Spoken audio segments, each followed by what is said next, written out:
Bismillahirrahmanirrahim. Assalamualaikum warahmatullahi wabarakatuh.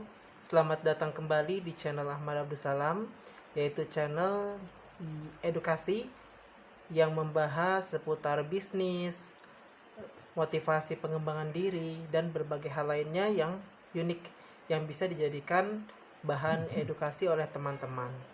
Nah teman-teman, pada kesempatan kali ini saya masih sama ingin membahas kelanjutan dari buku 10 jurus terlarangnya Mas Ipo Santosa. Nah kemarin saya membahas mengenai bab 1, dan saat ini juga kita akan tetap membahas bab 1 tapi sampai beres. Nah kemarin kan kita sudah mengetahui kalau pembahasan bab 1 itu yaitu mulailah dengan yang kanan. Nah, jadi mulailah dengan yang kanan ini merupakan fondasi dasar agar kita bisa menyerap dan bisa menerima ilmu dari 10 jurus terlarangnya Mas Ipo Santosa. Mengapa demikian? Karena si ilmu 10 jurus terlarang Mas Ipo Santosa ini kan memang bisa kita terapkan dalam hal bisnis, marketing bisnis, dan lain sebagainya, terutama salah satunya juga untuk memecahkan masalah dalam bisnis itu sendiri. Nah, si solusinya ini sifatnya dia agak sedikit nyeleneh dan hanya bisa kita terima ilmunya ketika kita sudah menyiapkan fondasi dasarnya terlebih dahulu. Fondasi dasarnya itu apa? Yaitu dalam hal pola pikir kita. Jadi kalau misalkan kita belum menyamakan pola pikir kita satu frekuensi dengan pola pikirnya Mas Ipo Santosa, tentu kita akan kesulitan untuk menerima ilmu 10 jurus terlarang ini. Tapi ketika kita sudah menyamakan frekuensi otak kita dengan frekuensi otaknya Mas Ipo Santosa, nah itu akan jauh lebih mudah bagi kita untuk menyerap ilmu 10 jurus terlarang ini.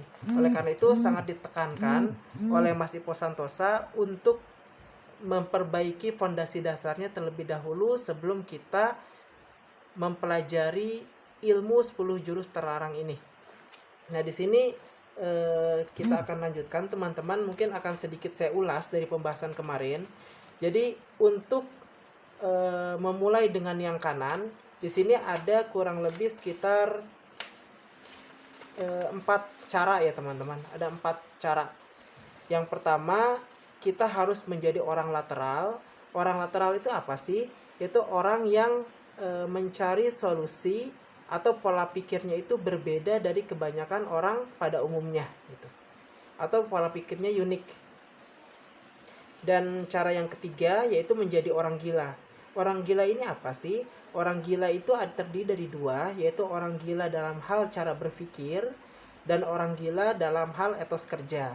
Adapun orang gila dalam hal cara berpikir yaitu kita benar-benar menyisipkan dalam otak kita itu hal-hal yang positif saja gitu.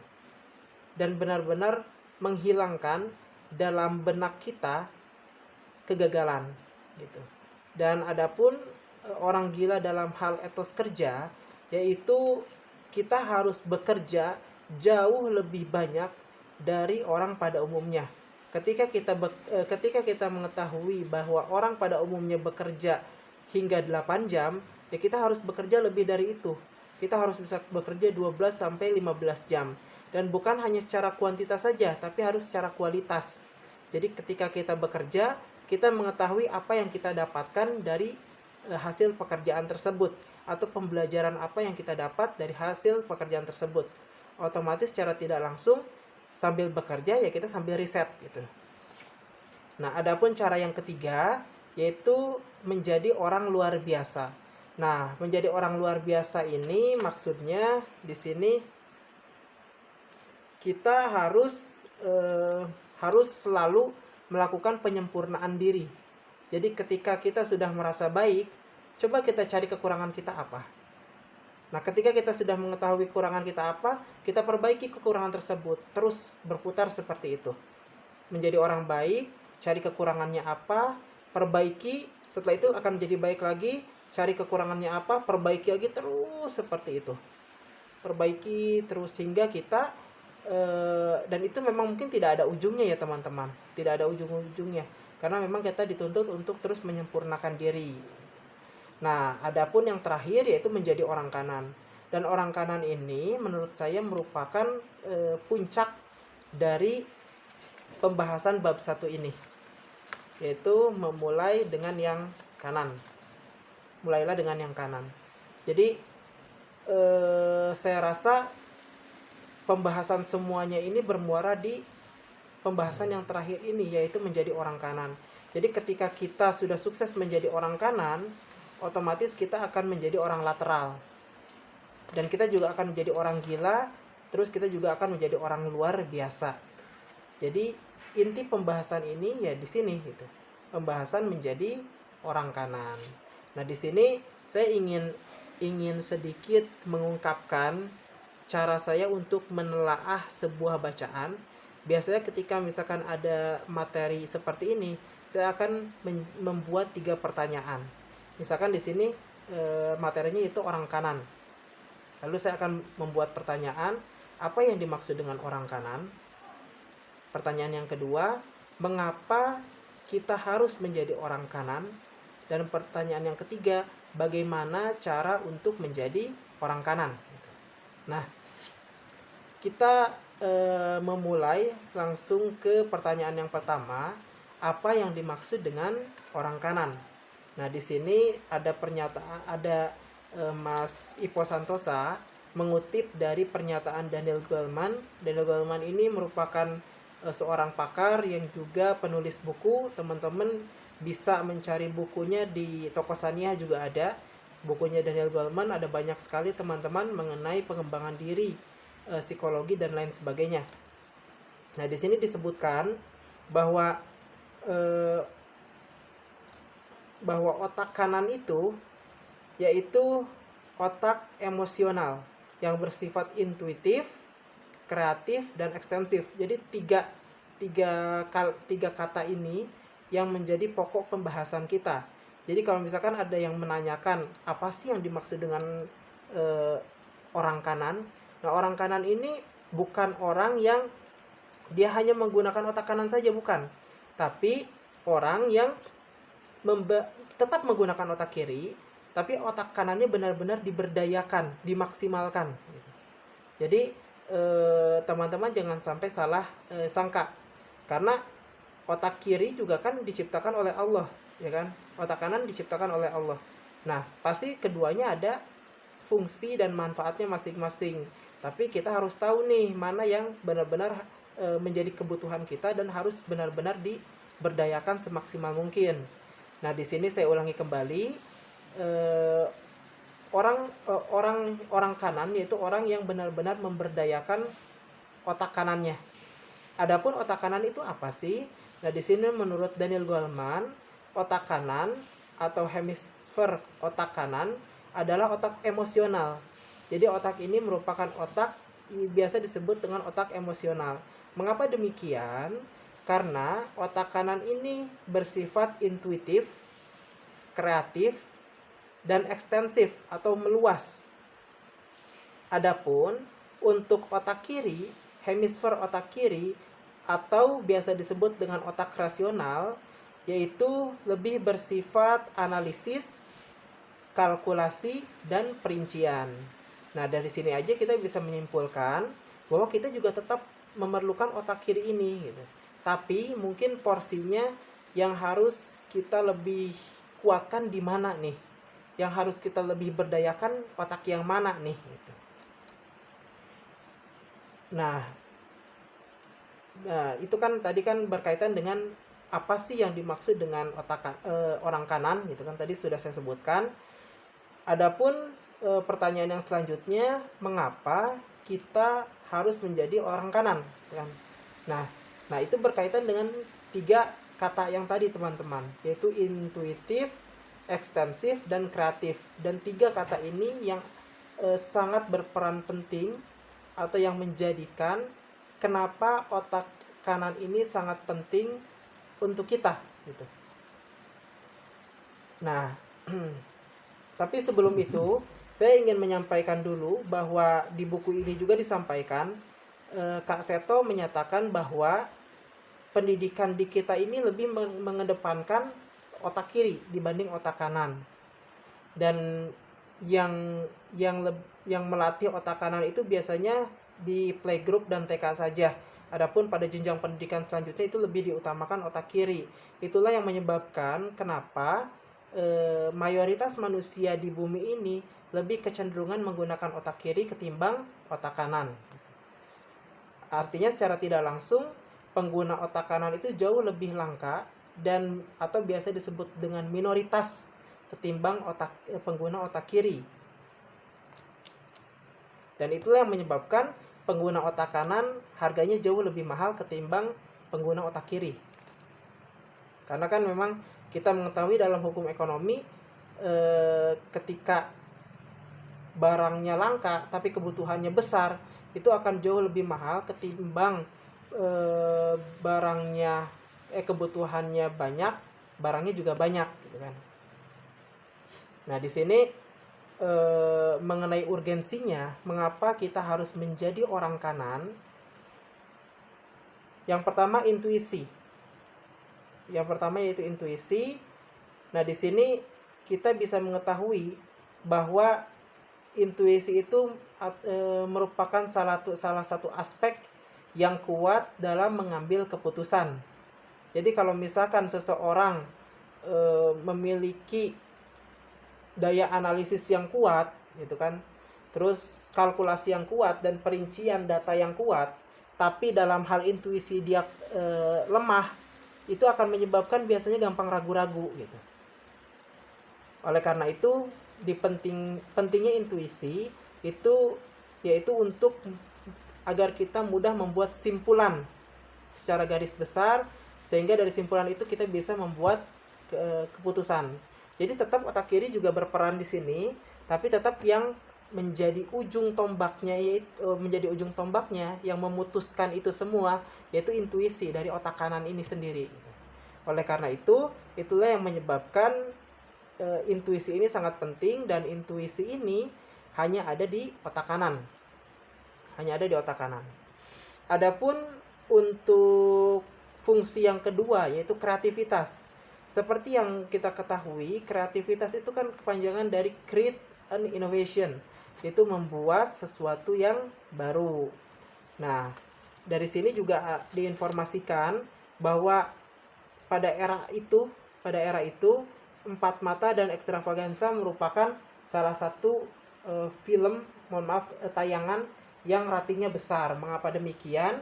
Karena memang banyak sekali menyisipkan tim kreatif di dalamnya dibanding dengan tayangan yang lain. Nah, kita bisa menyimpulkan bahwa si kreatif ini bisa membuat seseorang membuat sesuatu yang baru. Otomatis ketika dia stuck, ketika mencari solusi, orang kreatif pasti akan memiliki cara untuk menemukan solusi yang baru. Nah, disinilah pentingnya kenapa kita harus menjadi orang yang kreatif. Karena dengan ketika kita menjadi orang yang kreatif, kita akan selalu mendapatkan solusi baru, yang bahkan solusi itu di luar dari pemikiran orang lain gitu. Jadi misalkan orang nggak kepikiran nih, tapi kita udah kepikiran gitu karena kita kreatif ini gitu. Dan si kreatif ini hanya dimiliki oleh orang yang memberdayakan otak kanannya. Dan yang terakhir yaitu berpikir meluas. Oh, mohon maaf, di sini ada studi case teman-teman yang disampaikan oleh Mas Ipo Santosa, yaitu ketika ini berkaitan dengan kreativitas. Jadi infonya Alkisah. Kalau Alkisah katanya pernah ada buah yang disebut dengan buah simalakama. Alkisah, kalau buah ini dimakan, maka bapak akan meninggal. Sedangkan kalau buah ini tidak dimakan, maka ibu akan meninggal. Nah, di sini kan kalau misalkan orang yang nggak kreatif, dia akan bingung. Terus kita harus gimana? Ini kan istilahnya maju kena, mundur kena. Sepertinya tidak ada solusi kan. Tapi kalau misalkan orang yang kreatif berpikirnya, ya daripada kayak gitu, kita kasih aja ke monyet, katanya seperti itu. Dengan kita kasih ke monyet, berarti ya yang mati orang tuanya si monyet, bukan orang tua kita gitu. Nah, informasinya seperti itu ya. Jadi dengan kreativitas kita bisa membuat sesuatu yang baru, membuat solusi yang baru, yang bahkan itu keluar dari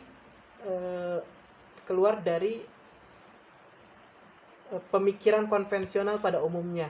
Atau mungkin ini juga bisa disebut dengan out of the box itu, gitu kan.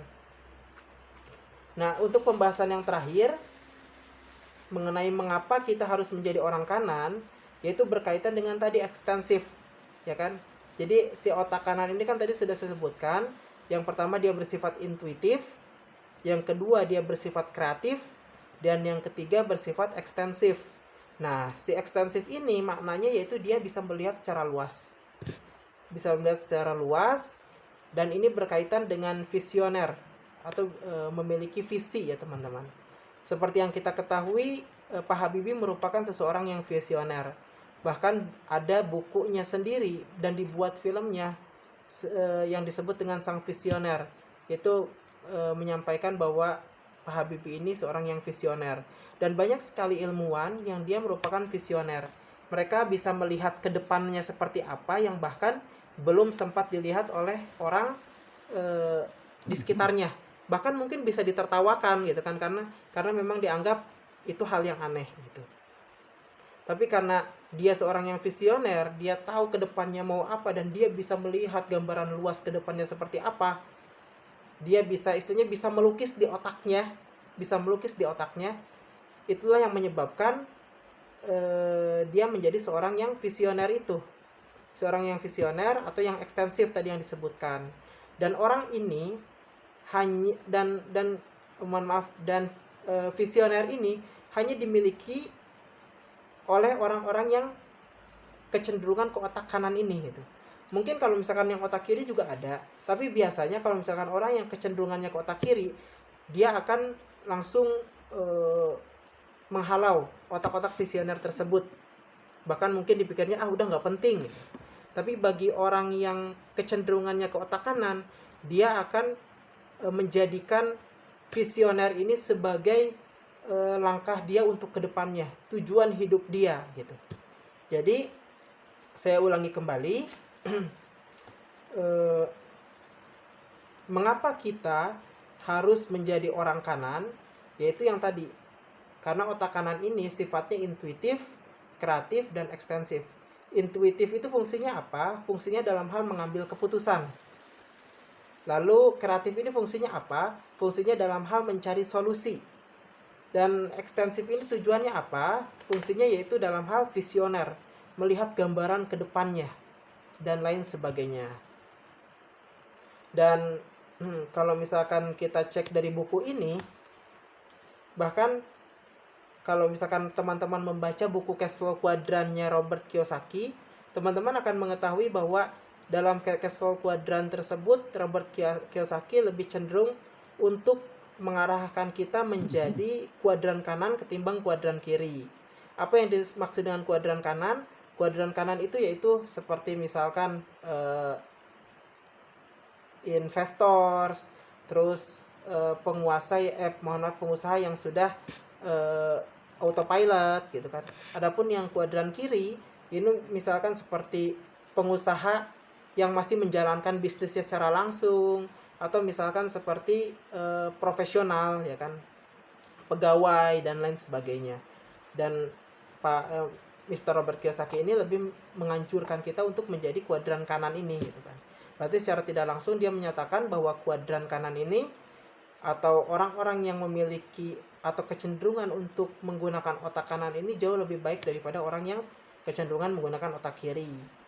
Dan selain itu, berdasarkan pengalaman Mas Ipo Santosa sendiri, beliau mendapatkan fakta bahwa dalam dunia pekerjaan dan bisnis pun,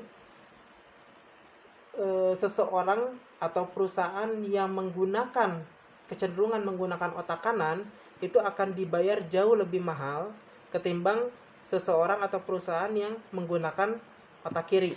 Contohnya, seperti yang kita ketahui misalkan ada merek ya.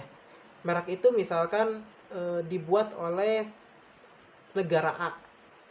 Lalu si produk merek itu misalkan ya diproduksi oleh negara B. Nah, kita akan tahu mana yang jauh lebih dibayar mahal, ya kan? Pasti yang A ini kan yang membuat merek ketimbang yang B yang memproduksi si produk merek, ya kan? Padahal seperti yang kita ketahui, si dalam hal pekerjaan jauh lebih berat yang memproduksi ketimbang yang membuat merek. Tapi karena memang jauh lebih sulit membuat merek, dalam artian kita harus benar-benar kreatif, ya kan, benar-benar konsisten membuat merek tersebut dan lain sebagainya, bahkan memang sulit diduplikasi, ya kan, karena kan si merek ini ada hak ciptanya kan, otomatis bayaran merek ini jauh lebih mahal ketimbang yang memproduksi tadi, gitu kan.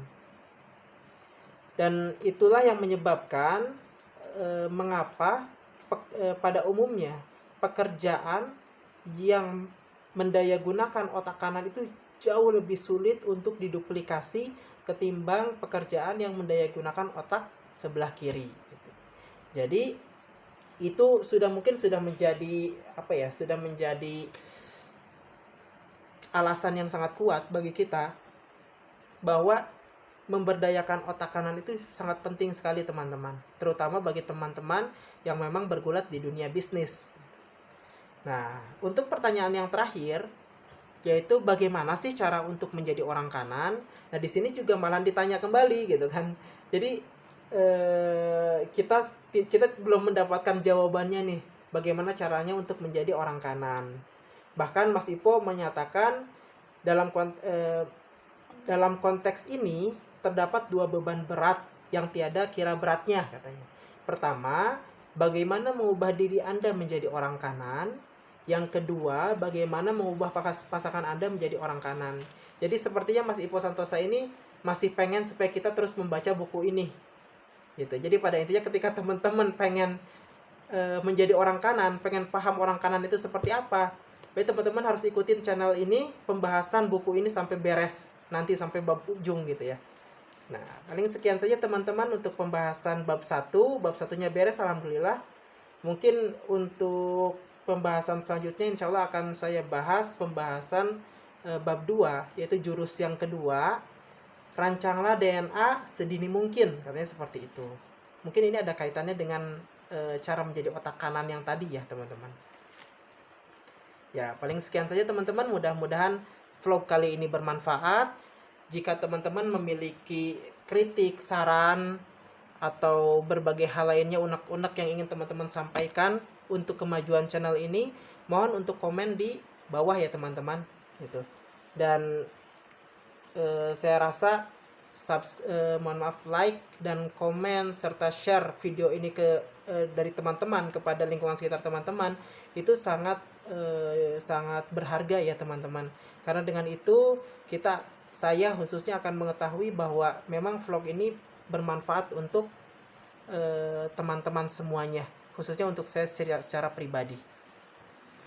Paling sekian saja untuk pembahasan kali ini. Mudah-mudahan kita diberikan waktu, diberikan ilmu kembali untuk membahas pembahasan selanjutnya. Billahi taufik wal hidayah. Mohon maaf sebelumnya jika ada kesalahan yang saya sampaikan. Billahi taufik wal hidayah. Wassalamualaikum warahmatullahi wabarakatuh. Salam sukses, sehat, bahagia, dan sejahtera.